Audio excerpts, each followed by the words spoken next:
I'm here representing JohnsonStreetBridge.org as usual, and I trust you've seen or heard about our proposal about 2 lanes on the bridge. I don't really have much to add to that at this time. Just one thing was I heard that there may be some issue with trucks or buses on the turning on the S-curve. That's the reason why bicycle lanes may be not possible through there. I would just like to suggest that perhaps there could be some investigation of putting the bicycle lane, if something like that is installed, up the ramp that goes up to the Delta Hotel, which is where such a ramp could come down on the opposite side as well. The main thing that I wanted to talk about is the schedule. I realize you set a schedule for this refurbishment project, and I wanted to talk to you about that. Next Monday, there's going to be a lot of information released of the refurbishment plan, and I just wanted to know, first of all, is all that information going to be available immediately to the public and online? I ask because the schedule as it's set up now has you making some very big decisions just 3 days later. And I think it is valuable to have the public have a look at the information on which you're making those decisions. Last December, for example, there was discussion about whether it's going to cost $10 million to resurface the deck of the refurbished bridge, but no one asked or thought to ask the question, well, how much does a new deck cost? And we have subsequently looked into that and found that it's a lot less. So I just think we all want the best possible refurbishment plan put forward, and I think that's most likely if as many people can see the information as possible. The other thing about the schedule is it appears that as early as June 17th, we're going to be making some decisions about things like whether to take the railway tracks off that bridge or whether to build a 3rd bascule bridge alongside. And I'm just wondering if the council intends to seek any input from the public or different groups before you make that decision. We contacted Ray Bruce, who's the executive director of the Island Corridor Foundation. He had no idea that you could be making this decision as early as next Thursday. It's just to make the decision on the basis of an interpretation of the Ipsos Reid survey, I think is not quite enough. I would suggest that perhaps hold an open house first. This could be sort of time neutral as far as your schedule is concerned. Have an open house early before you sort of narrow down the options.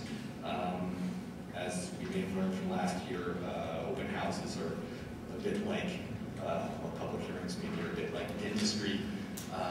It's good to do them at the beginning because if you don't, then there's a lot more pain later on. The other thing that I wanted to ask about is, are you satisfied about how the public engagement is going to work?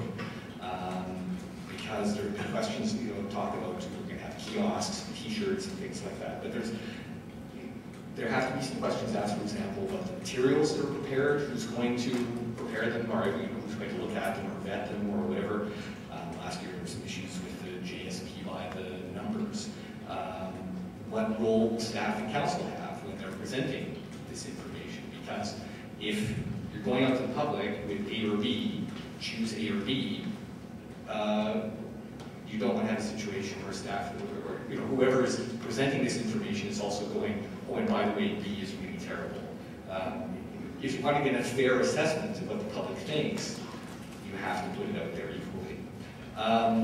The point that I want to make is that the lesson of, it was before this, but especially as a result of the counter petition, is that the process and the bridge are now kind of intertwined in the public mind.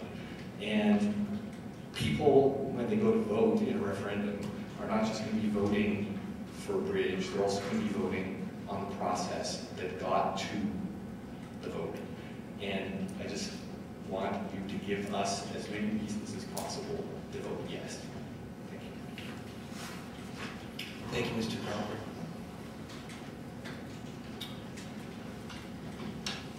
Councilor Lewis.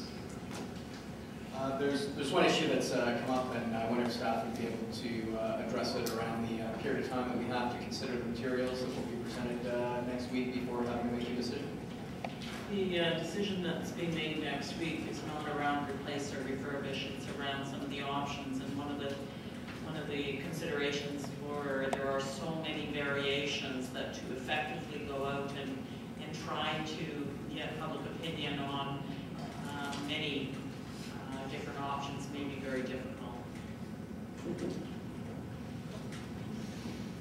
The material will be made available to the public as early as it is, or as early as possible, and as early as it is to the members of this council, I take it. As you can imagine, the time frame that we've had to put this material together and all of the various quantities and number of consultants that have been involved, that may not be possible. But as soon as it's ready, it will be online.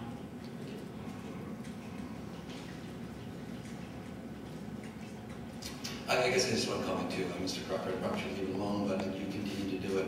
Sir, you continue to impinge upon the professional ethics of our staff and of our consultants, and I think it's inappropriate, sir. Next person, please. Next speaker is Paul Seal.